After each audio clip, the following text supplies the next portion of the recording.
Okay, it's 2 o'clock, so we're going to go ahead and get started. Good afternoon to the Trailblazers that are joining us. Thank you very much for joining us this afternoon. As many of you know, we are beginning the 2020-2021 academic year in the midst of our country engaged in a very real struggle to ensure both diversity and inclusiveness within society. And as an institution dedicated to education, it's incumbent upon each of us to embrace the challenges and opportunities for helping to promote diversity and inclusion in the communities we serve, among the students we educate, and even within and among ourselves. And I think that one of the best ways that we can strengthen Vincennes University is to have some very important conversations and dialogue about the concepts of race, diversity, equity, and inclusion. These are concepts that impact our students, our employees, and our community. And so I am exceedingly pleased to welcome and introduce Dr. Shaun Harper, whose presentation today, a conversation about race and equity, will be very beneficial for our campus. Dr. Harper serves as the Clifford and Betty Allen Chair in Urban Leadership, and he is also the Provost Professor of Education and Business at the University of Southern California. He is also the founder and executive director of the USC Race and Equity Center, as well as serving as the president for the American Education Research Association. Dr. Harper is a scholar and racial equity expert who has published 12 books and over 100 peer-reviewed journal articles. He also has some Indiana roots, having spent what he refers to as some of the best years of his life at IU Bloomington. Dr. Harper will challenge us today. He will ask us some very difficult questions, and he will also provide us with some tools and techniques to consider. I encourage each of us to listen closely and reflect from our individual roles as administrators, faculty, and staff. Dr. Harper, it's all yours. Fantastic. Thank you so much for having me and for bringing me back to Indiana virtually. I did indeed spend 5 of the best years of my life down in Southern Indiana at IU Bloomington. And I've been on your campus once in the early 2000s, but I think we're making history here. This is my first time being on your campus virtually. I appreciate all that you all are doing to prepare for the start of your school year during this pandemic. I certainly hope that the session that we're doing here today and that the talk that I'm about to give will be useful to you in this moment. I understand, certainly as a faculty member myself, that we have a lot to do and think about right now as we start this new school year. But I want to make sure that we're paying attention not just to, making it through the pandemic and recovering from all of the devastation that COVID-19 has brought to our nation and indeed to our campuses, but I want us to also be, really aware of another pandemic that is ongoing in our nation, and it is the pandemic around racism, racial inequity, and so on. I want to make sure before we get started that we all have the same understanding of what this current movement is about here in the United States and around the globe. Notice that I didn't call it a moment, but instead a movement. Indeed, the movement was in fact sparked by the tragic murders of George Floyd and Breonna Taylor. Many of us saw that absolutely disgusting video of that police officer with his knee on George Floyd's neck out of Minneapolis. That was in fact that video, the thing that really compelled millions of people, not just here in America, but really around the globe, to take to the streets. And it's the reason why there was so much unrest throughout the month of June, right? That was certainly the catalyst. But to be sure, this current movement isn't just about the killings of two unarmed Black people, George Floyd and Breonna Taylor. It is, in fact, in response to a longer standing pattern of police killings of unarmed Black people without consequence for centuries. If we trace back even the origins of law enforcement, the origins were slave catchers, people who were, in fact, empowered to go out and hunt unarmed Black people who were enslaved and literally kill them. And certainly we have seen from slavery through the generations, repeated experiences and encounters with police brutality and state-sanctioned violence against Black bodies. I think what we're hearing the nation and the world say right now is that enough with the killings of Black people. But to be certain, this current movement isn't just about policing and law enforcement. It is also about larger manifestations of systemic racism, anti-Blackness, and white supremacy in all their forms, not just in criminal justice, but also in housing and health inequities, wealth inequities, and certainly educational inequities. So in other words, as we see people take to the streets this summer, they have been saying to us that there are these systemic and structural manifestations of racism in policing and in all of these other areas that chronically disadvantage people of color in general and Black Americans in particular. There's one last thing that people are protesting in this movement, and it is inaction. Inaction on long-standing racial inequities and racial problems in communities, in companies and firms and other places of work, and certainly on college and university campuses. You see, throughout the month of June, the first 3 weeks, we all were glued to our televisions as we saw people around the world marching in the streets. But around the third week, we began to see the movement take an inward turn.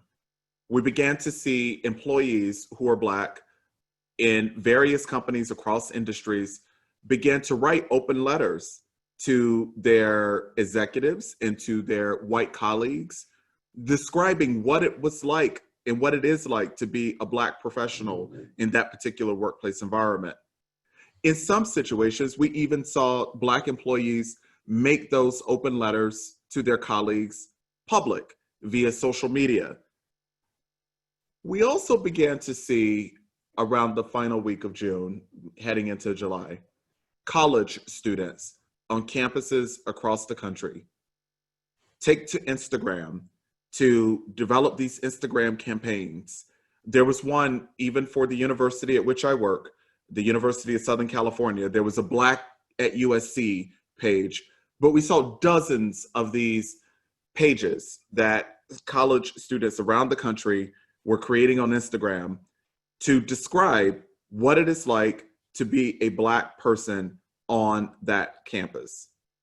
Again, those students, and I should also add Black alumni also joined those campaigns. They were not aiming to embarrass their institutions, but instead they had reached a point where they were absolutely insisting in a very public way that their colleges and universities finally step up to do better by them and in serving them and in creating inclusive educational environments for them, and so on. So I wanted to make sure that we all understood that, again, the movement isn't just about the murder of George Floyd, but it really is about, again, this multi-dimensional set of experiences and inaction on racism in America.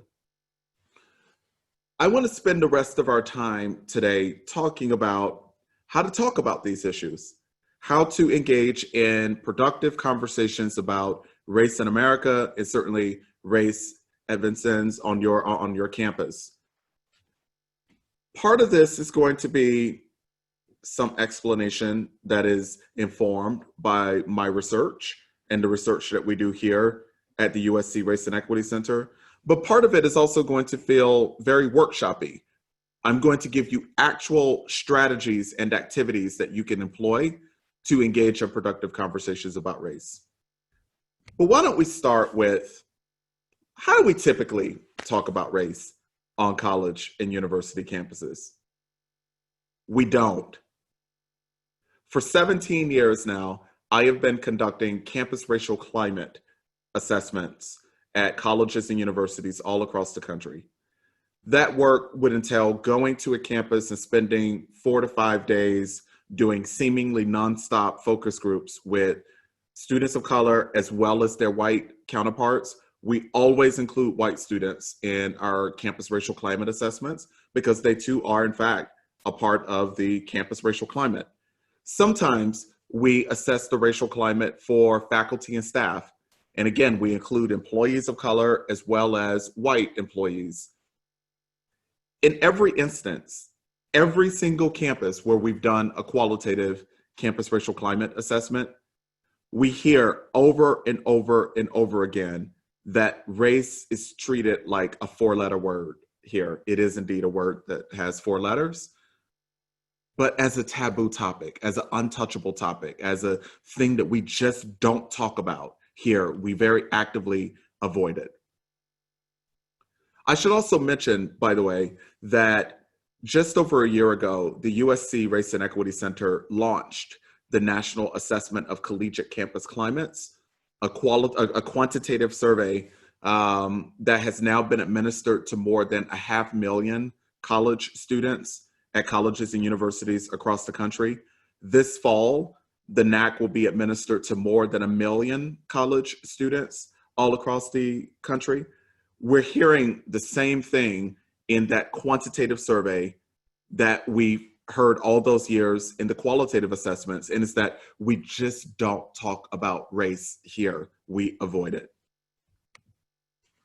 How else do we, when we do in fact acknowledge that there's some sort of racial problem or a person has done a racist thing or seemingly racist thing, what do we do as professionals?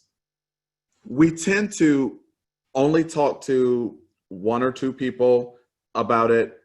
Very rarely do we directly talk with the actual person who did or said the racist thing or the thing that was racially inappropriate or seemingly insensitive. Instead, we go and we talk to other people about it. Meanwhile, the person perhaps has no idea that maybe they just microaggressed someone, or there was a racial stereotype, or that they did or said something inadvertently racist, because we tend to not talk directly with the person. Third, in higher education, we tend to only engage in a conversation about race on campus in the aftermath of a significant racial crisis on campus. You know, a student does something that makes local news or perhaps even national news. You're written about in Inside Higher Ed, the Chronicle of Higher Ed, or diverse issues in higher education, and a thing that's become really public.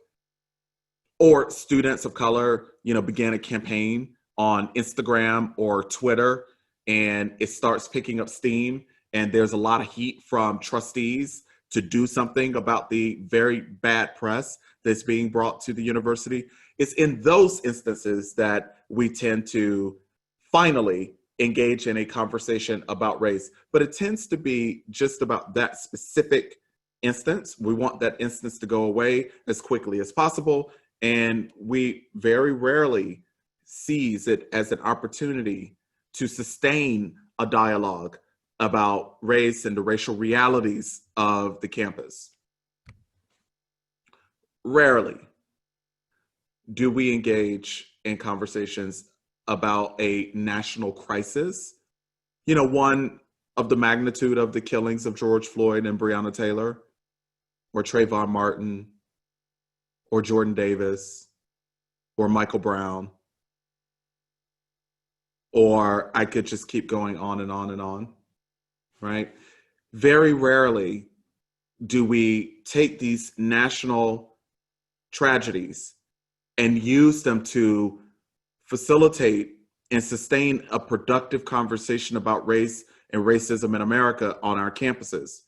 Even when there is a racial crisis in the town where the campus is located, we tend to not use that crisis as an educational moment for our students and for our faculty and staff. One last thing about conversations on race in higher education. We almost always place the burden on the very few Black faculty and staff members to lead those conversations. We give them the emotional labor of having to engage their colleagues in a conversation that, you know, is inescapably uncomfortable. We just tend to turn to those people and expect them to be the experts on people of color and on racial issues. And did I mention that that tends to often be uncompensated work that we place on our Black colleagues? These are just 5 ways that we typically mishandle conversations about racism on campuses. I do want to hone in, though, on this first one, avoidance, because again, in every campus racial climate study that we've done qualitatively, and we're hearing so consistently in the quantitative National Assessment of Collegiate Campus Climate results, that avoidance is a thing that happens on most campuses. I want to spend just a few minutes there. Why do we avoid talking about race and racism on campuses?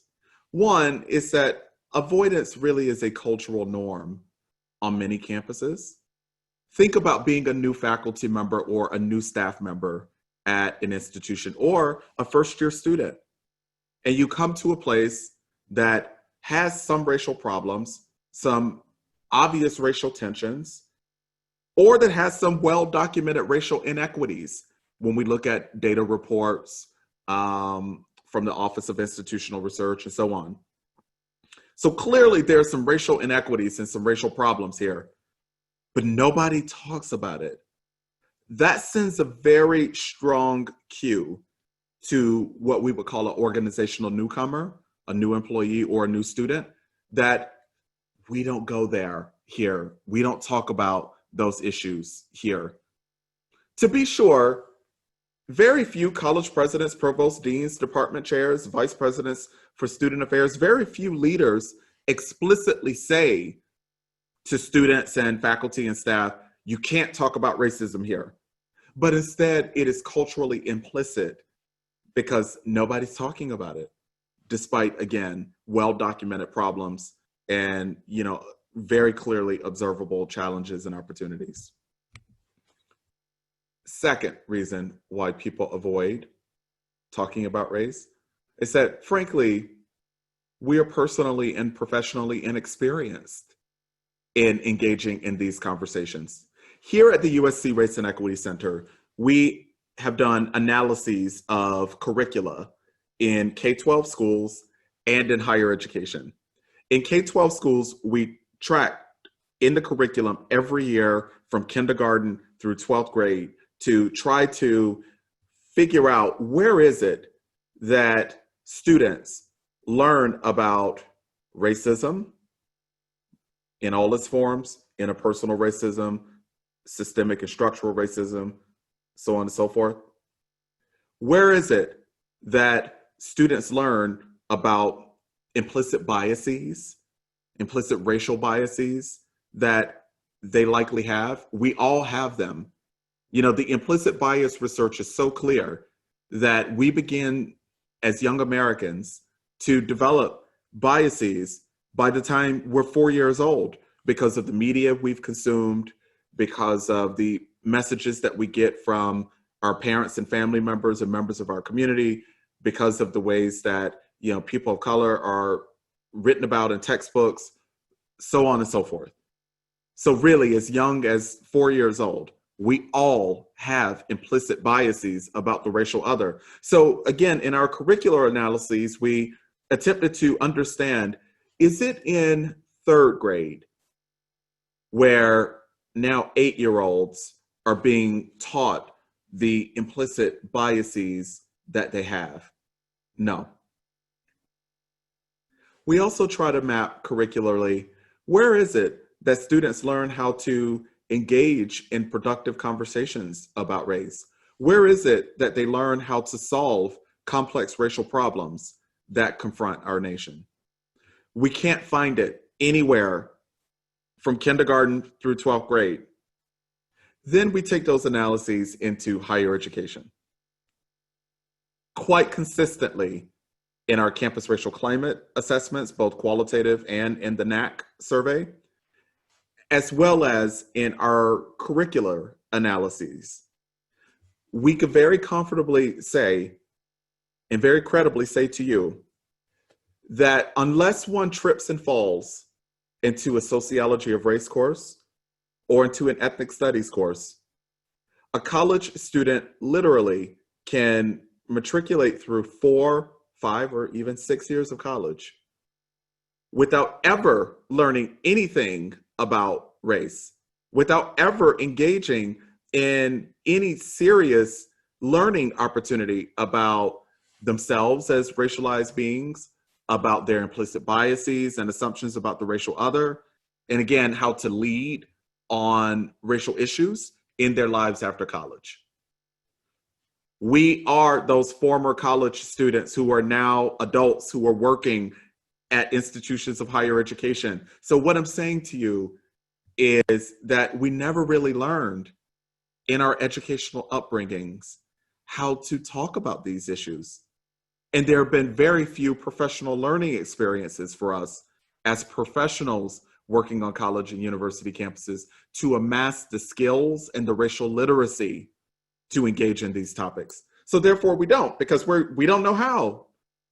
So many faculty colleagues and staff colleagues say to me, sometimes with shame, that I don't know how to talk about these things because I was never taught. A couple more explanations for avoidance. White employees, white professionals in higher education often tell us that I don't attempt to talk about anything racial on my campus because I don't want to make a mistake. I don't want to inadvertently offend someone. So I just don't talk about it. I don't want to be misperceived by students of color and my colleagues of color as being naive on these issues. Even though I am naive, I don't want them to know that I'm naive. So I don't talk about these things. I definitely do not want to be misperceived as racist.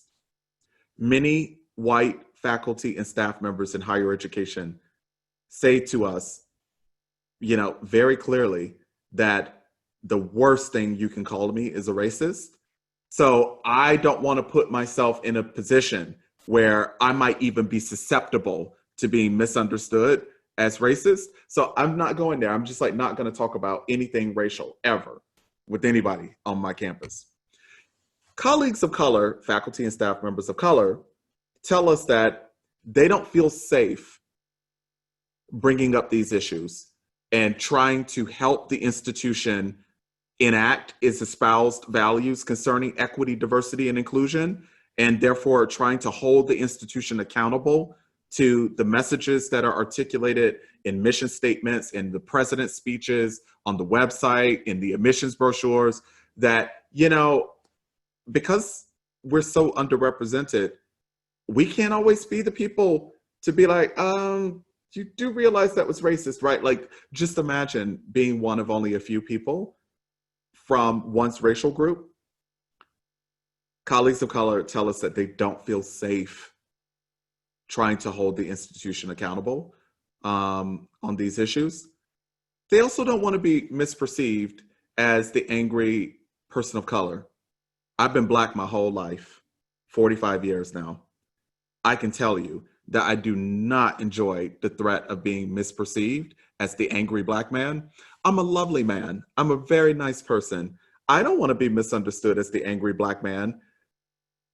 You see, professionals of color in our workplace climate assessments tell us that, they've been accused of being the angry Latina who's always making the white people uncomfortable by raising their consciousness about their contradictions, raising their consciousness about their inaction, raising their consciousness about the racelessness of the curriculum, and about the chronic shortage of people of color.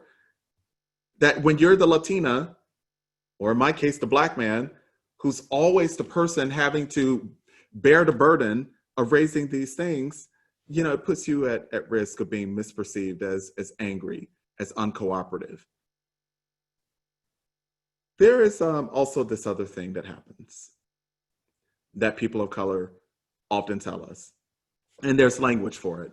William Smith at the University of Utah has written so eloquently about what we call racial battle fatigue. It is the literal exhaustion that ensues among faculty and staff of color in higher education.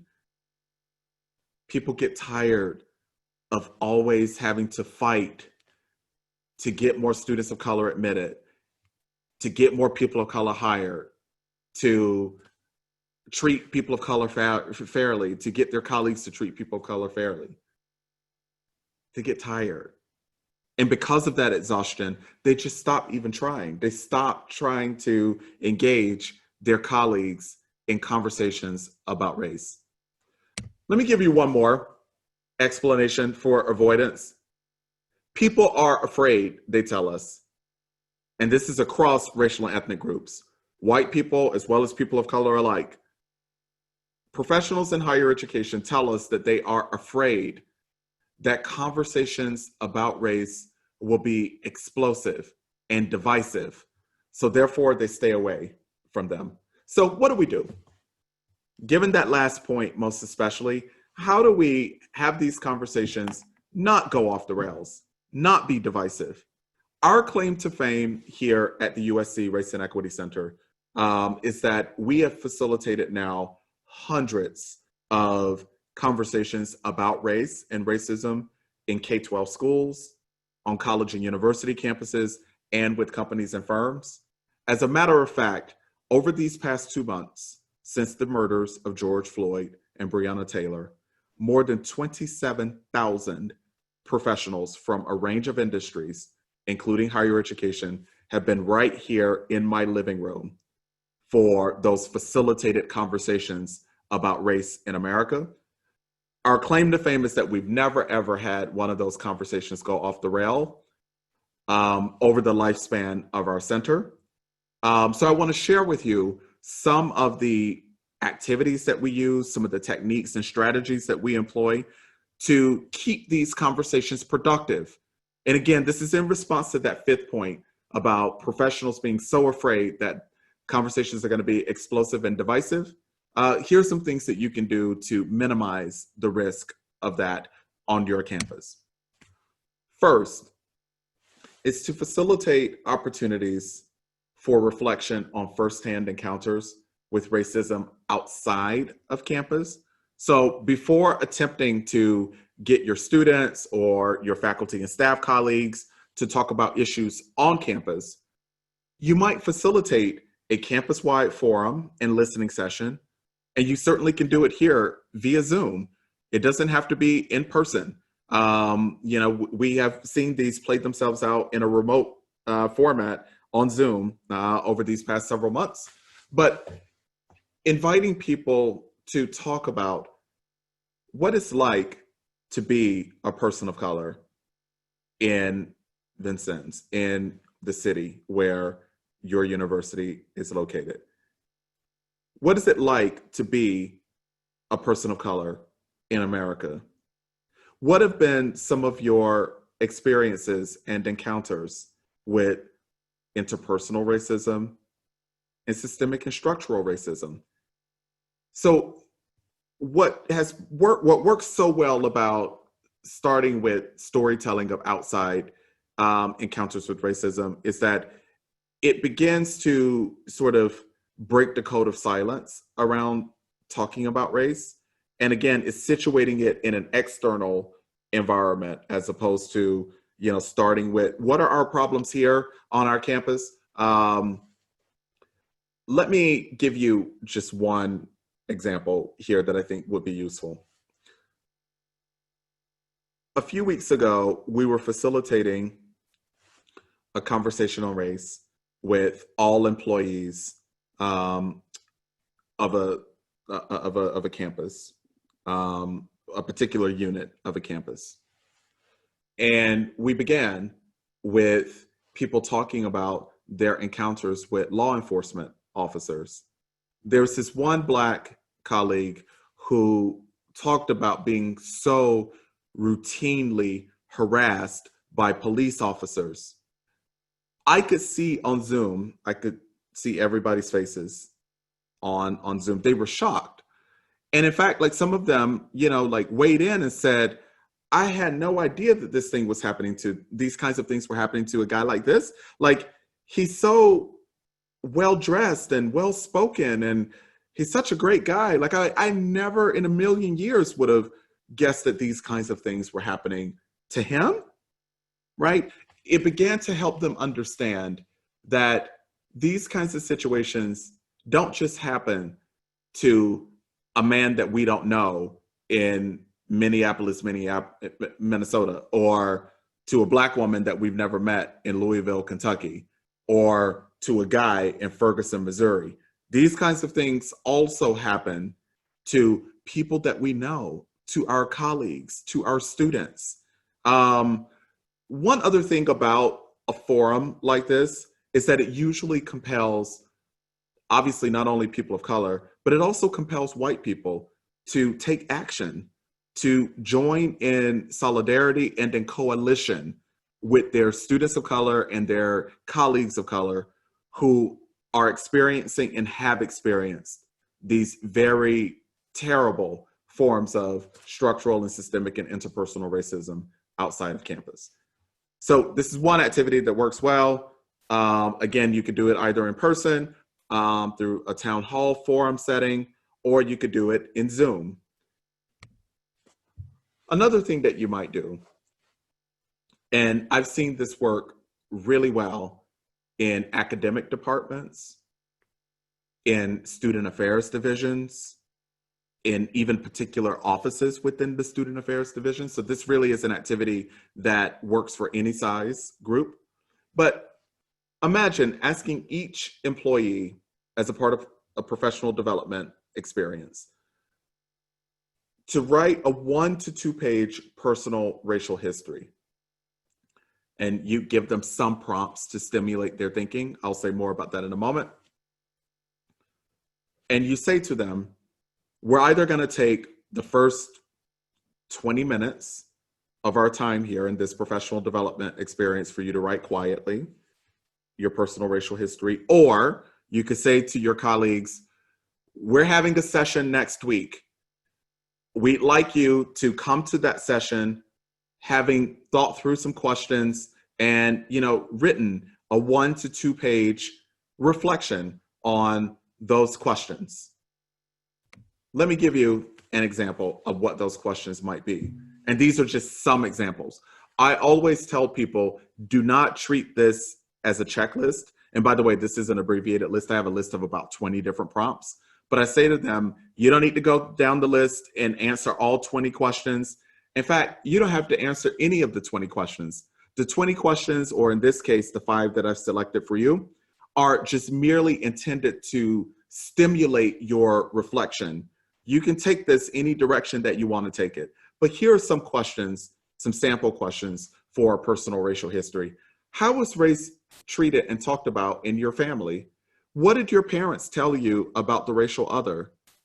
If yours was a family that was religious, what did you learn in your church or your mosque or your synagogue about people from different racial and ethnic groups? How diverse was your neighborhood and the schools that you attended when you were growing up?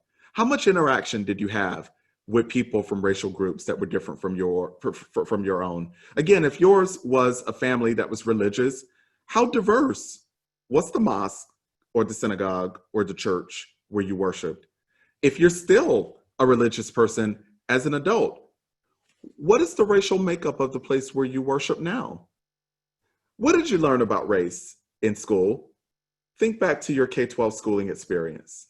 Think back to college. Where and what did you learn about race in the formal curriculum in these various junctures in your educational trajectory? What did you learn about Black men from watching the local news or national news when you were growing up? How were Black men represented in the news?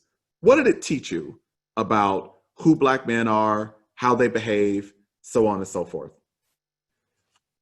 When, where, and how did you unlearn racism? How did you unlearn implicit bias? Again, the implicit bias research is painstakingly clear on this. We all have implicit bias, including me. Mr. Race and Equity Center founder himself has implicit biases. So then it begs the question of, all right, how do we go about unlearning those implicit biases? So if you invite your colleagues, again, you could take the first 20 to 30 minutes of a session to have people, like reflect and write quietly individually, or you could, give them the prompts in advance and have them, come to the session. What you should do when you are ready to engage them is put people into pair shares. So, two colleagues are talking with each other in pairs, and you give them about 15 minutes, and you say to them, for 15 minutes, I want the two of you to talk about discoveries that you made as you were writing your personal racial history. Give each other about 7.5 minutes each. Every single time I have done this particular activity, when we get to the 15 minutes, people are like, no, can we have 5 more minutes? We get to 20 minutes. They're like, no, could we have 10 more minutes? Because the conversations are so rich and powerful and personal, right? Then we bring everybody back together and we say to them, is there anybody who would like to share and would like to give us some insights into what you and your colleague talked about in your pair shares? Never, ever do we have to beg for volunteers. People jump right in. People, colleagues, professionals are really eager to share with the whole group things that they discovered about themselves, even if those things are embarrassing. Even if someone has to declare that my father was a racist and taught me racist things. They do that quite generously in front of their colleagues. It's really productive. One other thing about this exercise that works so well is that in a campus context that indeed has a culture of silence around talking about race, this particular exercise, most especially, gets people really eager to have more conversations about race and racism because they've made some personal discoveries about themselves through doing the reflection and the writing in response to these prompts. All right, a few more activities that you can employ that we've seen work really, really well and effectively. Inviting seemingly taboo questions about race works really well. Remember that I told you on every campus where we've done campus racial climate assessments, students, faculty, and staff have told us that we don't talk about race here. It's taboo. So what you might do in an activity with your colleagues, so this could be in a faculty meeting of a department. I've certainly done it with faculty colleagues of mine, both at the University of Pennsylvania when I was there and also here at USC. Certainly you could do this in staff meetings, in academic affairs, student affairs, and so on. I would normally, as a facilitator, I go in a room and I would give everybody in the room a blank note card. And I would give them 3 instructions. Write legibly, please. Don't put your name anywhere on the note card. And third, I want you to write a question that you've long had about something racial at this university. Some question that you've had about racial dynamics or racial equity or anything related to race here on this campus that you previously haven't asked out loud because you were uncomfortable doing so, or you didn't want to make others uncomfortable by raising the question. So write one seemingly unaskable question. Again, don't put your name anywhere on the note card. All right, so people write the question. I would collect them. I don't get blank note cards back. Everybody has a question that has long been on their mind that they didn't feel comfortable or confident asking out loud. So I get all the note cards, I shuffle them, and then I pick 5 or 6 people, and I invite them to pull a note card and to read the question that's on the card. The larger the group, statistically, the less likely it is that the person reading the card actually wrote the question that's on the card. But even if they did, right? One thing that is so good about this exercise is that the person reading it doesn't have to take any ownership of the question on the card. They just simply have to read it out loud. So the person reads the question, and then we engage in a conversation about that question. What's really amazing about this particular activity is that people realize that these were not questions that were tweeted to us or came to us from some external entity. These were questions that came from this room. These are things that were on the minds of our colleagues here in this room.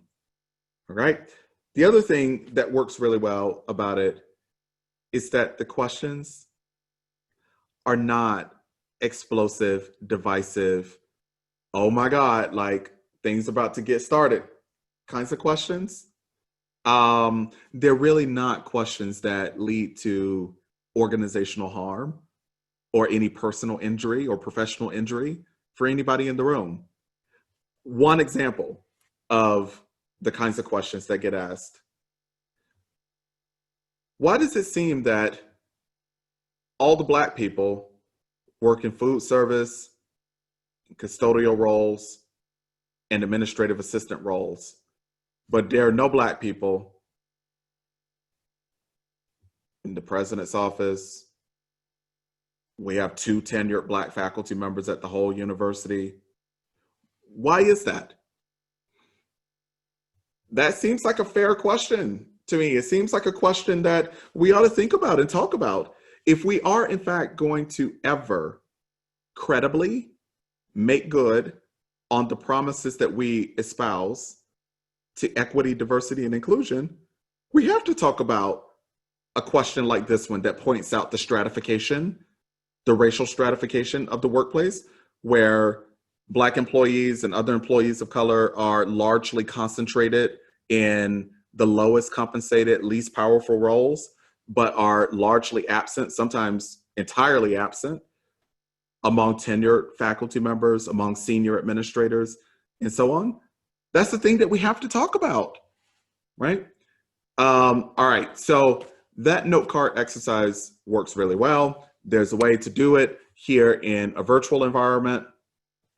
If you go to bit.ly/race question, no HTTP, no www, just simply bit.ly/race question, you'll see an example of a digital form that I've created in Google Forms. I didn't use any sort of sophisticated program, just Google Forms, but it is an anonymous form that invites people to write one question that you've long had about something racial here at your institution or in your company or wherever it is in your organization. And then you could take those questions, and again, you can have particular colleagues of yours like read them aloud and then engage in a conversation about them. So again, if you are not convening people in large groups for professional learning experiences, which I totally understand, in this moment of pandemic, we probably should not be convening people in large groups. You can do it via Zoom using a Google form like the one that I've created here at this particular link. All right, just a couple more. You should invite examples of encounters with racism on campus. Notice that I started 3 slides ago by talking about inviting people to talk about their encounters with racism in all of its forms outside of campus.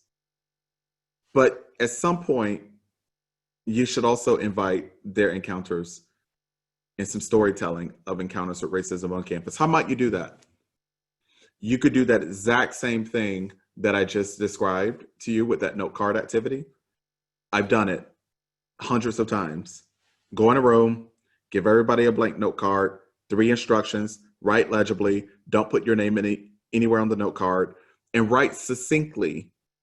It's a 3x5 note card, so you got to be succinct. Write succinctly about a time that you either experienced racism firsthand here at Vincennes, or you observed someone doing something racially inappropriate, racially offensive, or racist, or you heard about something racist happening on your campus.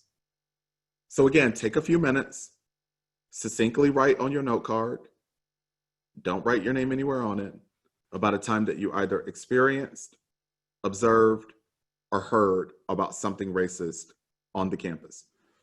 People take a few minutes. By few minutes, I mean like I typically give them 5 minutes. I collect the note cards. In this instance, I do get sometimes a few note cards back where people will write, I don't have any examples, or the note card is just blank. But in every instance, I get way too many note cards that actually have, experiences that are being described. So I do the same thing.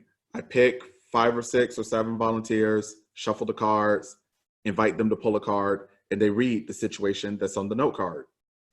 We start out by talking about, okay, what's wrong in this situation? We don't want to take for granted that everybody understands why this particular situation might have been racially offensive to someone, or what qualifies it as racist. So we take a few minutes to, all sort of, engage in collective analysis about what makes this racially inappropriate, this particular situation. Then we engage in a conversation about how could this kind of thing have happened here, given our values, given our best intentions. How might a situation like this have occurred at Vincennes? Then the conversation moves to how could this situation been better handled or fixed? And for sure, the conversation should end with how can a situation like this one be avoided in the future? How can we take some proactive steps to ensure that this kind of racial misstep never ever happens again here at our university? So you go through those questions for each of the note cards, and it leads to a really productive conversation. What it also does is that it helps people understand that the things that we read about in inside higher ed, these racial problems on campuses all across America, those things happen here too, right? It helps people understand that we are not somehow magically exempt from racism, racial mistakes, and so on, in the mishandling of race, just because we declare it so, that we too have problems, challenges, and opportunities here. Again, you could do this in a virtual format. I created another Google form that you can go and take a look at, and you certainly have my permission to replicate it. It's an anonymous form. You can find it at bit.ly/thatwasracist. And you'll see that there's a space to write about a time that you either experienced racism firsthand, observed it, or heard about it. Then there's a second question. Did you experience it? Did you observe it? Did you hear about it? Or were you the person who did the racist thing? So, again, you can have people do that real time, and you could then either display the questions or the examples that people write onto the Google form. You could use a simple LCD projector, or in this case, if you're doing it virtually, you could just simply do a screen share here in Zoom, and you could invite, a couple volunteers to read the situations that have been typed into the Google form that you're displaying in your share screen here on Zoom. And then again, you could use those to stimulate a really helpful and healthy conversation. All right, just a couple more. Confession, I'm totally addicted to polling in Zoom. If we had more time today, I would have engaged us, as a matter of fact, in a live polling experience. But the whole point here, here's how you can use polls. In the pre-pandemic version of this, I would go to a campus. I did this on February 22nd, which feels like years ago at this point. I was in a huge gymnasium at a university, and there were hundreds, nearly 900 students, faculty, and staff in that gymnasium at this university. And I was using poll everywhere. So, I would instruct people to either pull up their phones or their tablets or their laptops, go to this link and, respond to these poll questions. And then obviously on, the huge monitor behind me in the gym, you could see the results pouring in real time as people were responding to the poll questions. I would then use the poll results to stimulate a conversation. So I would ask people who responded a particular way, I would ask for some volunteers to come to the mic and talk about why they responded the way they did. You certainly can do that here in Zoom using the polling function here in Zoom. I'll give you an example. This is from a college, about a month ago now. I've obviously blacked out the name of the college, but as you can see, there were 748 faculty and staff members who were a part of this professional development experience at this particular college. And the question was, blank college has serious racial problems. And as you can see, only 12% disagreed. 15% said, I don't know. And the remaining 75% either agreed or strongly agreed that their college, their campus, has serious racial problems. So what you could do, right, have people do the poll in Zoom, and then you share the results. There's a way to just click share results and it broadcasts it to everyone. You could then engage a conversation. I typically start with the I don't knows. And the I don't knows typically say, like, I literally don't know, because we don't talk about race here. So I don't know if people are in fact experiencing racism or if we have racial problems, because I'm just out of the loop. Some other I don't knows will say, we've never done a campus racial climate assessment. I'm a person who values data and evidence. So I need to see evidence before I could respond to a question like this, which is great. Then we move to the people who disagree, right? And, they will, one or two or three or four of them will say why they disagreed that there are racial problems, serious racial problems. Then I would move the conversation to those who either agreed or strongly agreed and invite them to say why they responded that way. They typically respond with examples of racism that they've either experienced, observed, or heard about on the campus. It leads to a really productive conversation. Here's another from a national forum that we did about a month ago on white people talking to white people about racism. As you can see, there were more than 2,000 respondents to this particular poll question. Most white people I know lack the skills required to engage in productive conversations about racism. Only 10% of the attendees of this national forum disagreed.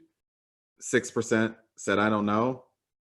85% either agreed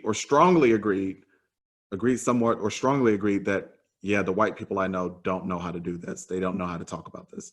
This will be an important thing to know about your faculty, for example, or about your staff. If in fact, anybody across racial and ethnic groups lacks the skills required to engage in productive conversations, that's important to know, right? All right, last two. Using vignettes to stimulate conversations about racism is a thing that works really well. I've mentioned Inside Higher Ed a few times now during our time together today.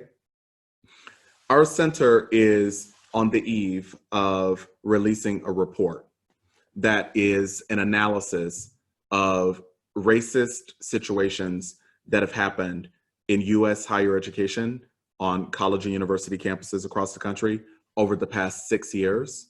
That report is based on our analyses of 500 news stories that were published in Inside Higher Ed, the Chronicle of Higher Ed and Diverse Issues in Higher Education, about something going racially very wrong on a campus, either a blackface incident or a professor using the N-word in class or someone spray painting a racial epithet on the Latino Cultural Center, so on and so forth. So inside higher ed, there's not a week that goes by, honestly, where there's not at least one news story about some sort of racial saga that has happened on a campus. So what you might do is bring to your faculty meeting or bring to your staff meeting an Inside Higher Ed article and ask everybody to read it. It's the very first thing I do every morning. I reach for my smartphone and I read my Inside Higher Ed. It takes about 4 minutes, usually no more than 4 minutes, to read an Inside Higher Ed piece. So maybe you give everybody 4 minutes to read it. Then you engage them in a conversation about what went wrong in this particular situation on this particular campus. Again, to make sure that we all understand what went wrong. How could such a thing have happened? It's so awful. Then you would ask the question, could a thing like that happen here at Vincennes? You're gonna have some people say, no, that kind of thing would never happen here.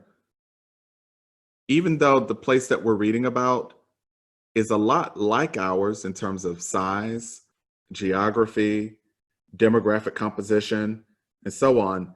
But okay,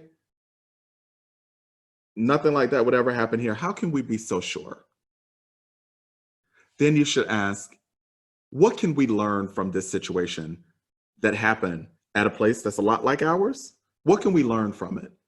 And how might we take proactive, preventative steps to ensure that this situation that happened somewhere else that was incredibly embarrassing and that made national news never happens here? Those tend to be really important discussions. Literally, an Inside Higher Ed article that takes 4 minutes to read can stimulate a 90-minute to 2-hour, very productive conversation about race. Here's another way that you can do it. You can use vignettes that are seemingly fictitious, that are not very long at all. Here's an example. Native American, Asian American, Pacific Islander, and multiracial students and employees feel alienated because all conversations about race default to the black-white binary. How can we address this with deep levels of intentionality? So in other words here, on so many campuses across the country, we hear in our research from these particular racial groups that, every conversation that we ever have, even I already told you that there's already a cultural code of silence around race, but even when somebody's talking about race, it's always black or white. It presumes that we have no racialized experiences here as AAPI persons, as multiracial persons, as Native American persons, as Latino persons. That's the real thing. So again, notice how this is just 2 sentences. I've used this literal vignette. These 2 sentences can sustain an hour-long conversation. So you invite people to think about, all right, what can we do to be intentional about the inclusion of these other groups when we're talking about race and racism and racial inequities? How can we resist the erasure of these groups? So start there. The next question, what shouldn't we do? So we just spent 45 whole minutes with people, introducing some really bright ideas about, what we should do, but what shouldn't we do? It will be here that you will have people say, while we are trying to lift up these other groups and be sure to include them, let's be sure that we don't somehow render anti-Black racism somehow unimportant, or that we push down Black employees and say to them, or Black students, that, all right, you've already had your turn. We're done talking about you. We moved on to these other groups. That's usually what people offer in response to the what shouldn't we do. But instead, we should figure out ways to multitask the multiple dimensions of racial and ethnic diversity in these conversations about racism. And then lastly, how can a situation like this be proactively addressed? Again, how can we be sure that we don't wait until our Latino, Native American, Asian American, Pacific Islander, and multiracial students and employees feel incredibly frustrated? How can we get ahead of this with some intentionality and proactivity? All right, last but not least, I am a huge appreciator of climate assessments. Nope, this is not a pitch or an infomercial for your university to participate in the National Assessment of Collegiate Campus Climates. We would indeed love to have you, participate in it and have your students participate, but this is not a pitch for that. But regardless of whether you use our survey instrument or some others, you really should formally assess the campus racial climate. Notice that I emphasize racial climate here as opposed to climate generally, climate in the abstract, or the student engagement survey has a couple questions on it about belongingness. That's not the same thing as racial climate. You have to formally assess the campus racial climate, which is what the NAC does, the National Assessment of Collegiate Campus Climates. In addition to actually doing the assessment, you have to use the findings, use the results to inform and sustain subsequent conversations about race on campus. You see, those results can give you permission, they give you license to then go back and talk with your students, talk with your faculty and staff colleagues about, all right, we did this survey, here's what the results are telling us. Let's unpack these quantitative results through some qualitative interviewing or through some campus-wide forums. Let's use these results to track our progress. You can't track progress if you just simply do the survey and you start implementing activities, but you don't talk about what those activities are yielding, or you don't go back and measure the impact that they're having. So again, a climate survey and the results from a climate survey, those data could be a really useful way to keep conversations about the racial dynamics, about racial problems and opportunities, and about racial inequities on the agenda year after year at your university. Okay, I hope this has been useful to you. Really any combination of these activities, strategies, and approaches that I just described to you could work really well. We've seen them work really, really, really well on hundreds of campuses across the country over the lifespan of our center.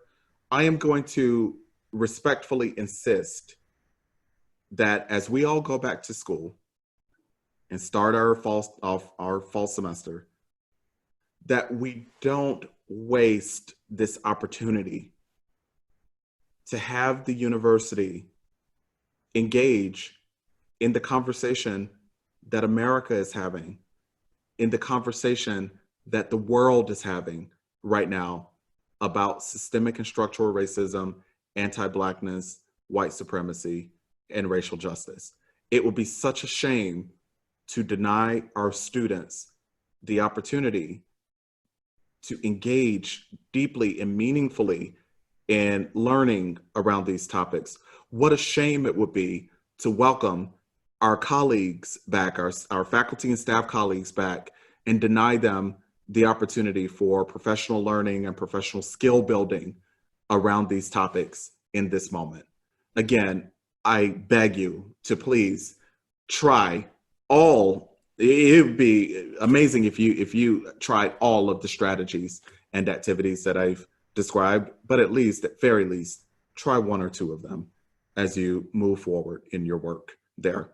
You have my best wishes for a really productive, albeit unusual, start to fall term. Thank you, Dr. Harper. You have my commitment that we will be trying those tools, absolutely. I have no doubt that your presentation has given many of the participants today a lot to think about.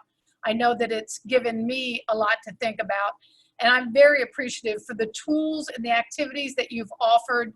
And I believe that they are approaches that really will allow us to have productive conversations. And it gives us a lot of options to think through as Vincennes University begins what I intend to be a sustained dialogue this year and beyond as we move forward. So I thank you for your time today. But more than that, I think from one educator to another, I thank you for your dedication to educating others, because that's what it's all about. So thank you. It was a sincere pleasure having you join us virtually today at VU. Thank you so much. The pleasure was all mine. Thank you. Have a wonderful day, Dr. Harper. You too. Bye now.